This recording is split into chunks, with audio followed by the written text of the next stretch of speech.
நம்ம சர்ப்ரைஸ் பண்ணுங்க. Thank you. Hello friends, எதுக்கு இந்த வீடியோ பார்த்தீங்கன்னா, என்கிட்ட ரொம்ப நாளைக்கு முன்னாடி ஒருத்தர் கேட்டிருந்தார் யூடியூப்பில், ப்ரோ உங்கள் வண்டி ரிவ்யூ பண்ணி வீடியோ போடுங்க ப்ரோ, உங்கள் வண்டி ரிவ்யூ பண்ணி வீடியோ போடுங்க ப்ரோன்ட்டு. நான் போடவே இல்லை. எனக்கு வந்து சொன்ன ரீசனில் சொல்லியிருப்பேன், டைம் இல்லை. இன்றைக்கி நம்ம ரிவ்யூ பண்ணுறோம் அந்த வண்டியை. என் வண்டியை ரிவ்யூ பண்ணணுன்னா எனக்கு வண்டியை அந்தளவு ரிவ்யூ பண்ண தெரியாது ப்ரோ. நான் ஆக்சுவலாக நான் என்ன வண்டியில் வச்சுருக்கேன்றதை நான் சொல்கிறேன் பாருங்கள். இதுதான் என் வண்டி.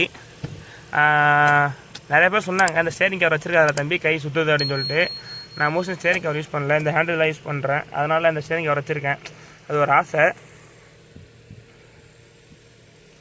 அது என்ன மாதிரி சின்ன பசங்களுக்கு தெரியும் அந்த ஆசை என்னன்ட்டு. என் வண்டி ரிவ்யூ பண்ணணுன்னா நான் என்னத்தை ரிவ்யூ பண்ணுறது இல்லை, என்கிட்ட ஒன்றுமே இல்லை ப்ரோ. வண்டியில் என்ன சொல்கிறதே தெரியல ப்ரோ.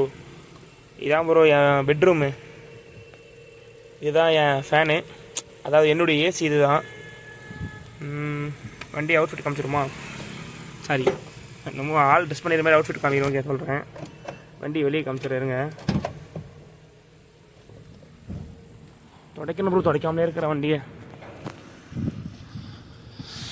இன்றைக்கி நம்ம எங்கே இருக்கோம் பார்த்தீங்கன்னா, கும்மிடிப்பூண்டியில் இருக்கோம்.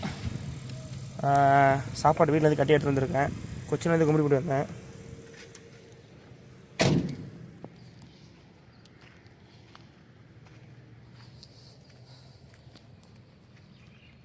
இதுதான் பார்த்தீங்கன்னா நம்ம மயிலாஞ்சி. வண்டிக்கு பேர் வச்சுட்டேன் மயிலாஞ்சின்னு. எஃப்சிக்கு தான் ஸ்டிக்கர்லாம் மாற்றணும். மேலே விவிடின்னு போட்டுருவோம், போட்டுட்டு கீழே மயிலாஞ்சி வண்டியோட பேர்.